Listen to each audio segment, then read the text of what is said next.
As you kind of look across the scope of the women's 400 freestyle relay, I think one of the things that's interesting to see, even in the final heat, the top-seeded heat, is that you don't have a lot of people that are trying to turn around and create a quick double. And what's always been interesting to me is the strategy that goes into the 200 medley relay and the 200 free relay.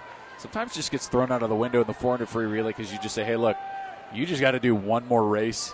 Don't worry about what you got left. Don't worry about if you can even crawl out of the pool. We'll figure that out.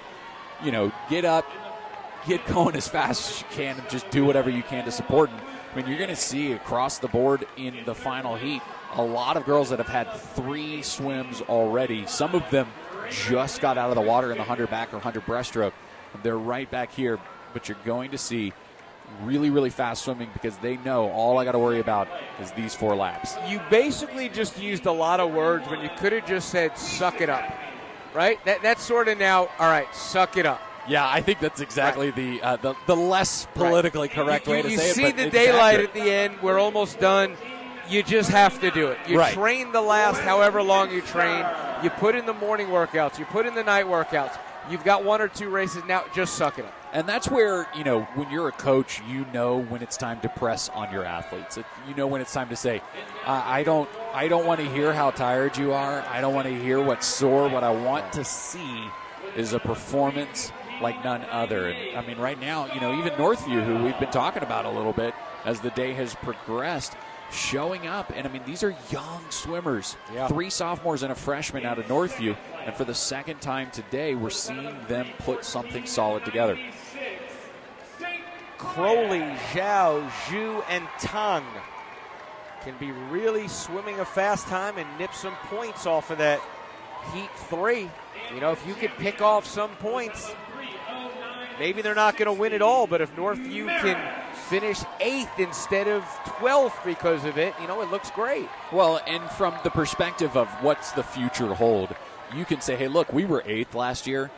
We know that we can be better than that next year because you'll all be a year older. And that's something to start with that you can eventually progress to. And when we saw earlier Lillian Tong having a fantastic anchor leg, I would expect the same. I don't think that she's going to hand the lead over, but you never know. Claire Peterson of Blessed Trinity, the freshman, you know, always could surprise, as could any of these lanes down the final stretch.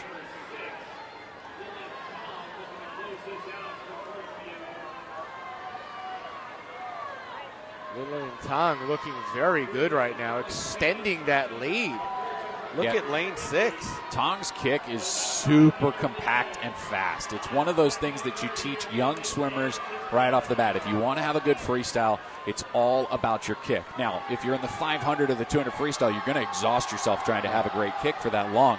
But Tong is maximizing that kick. She's not the tallest in the field, but look at how strong. You can see that white water popping up from her feet, indicating how much she's propelling herself forward. It's just a really great freestyle stroke from her.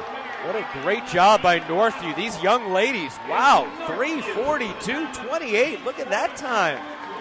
It's almost 9 seconds faster than they were in the prelims.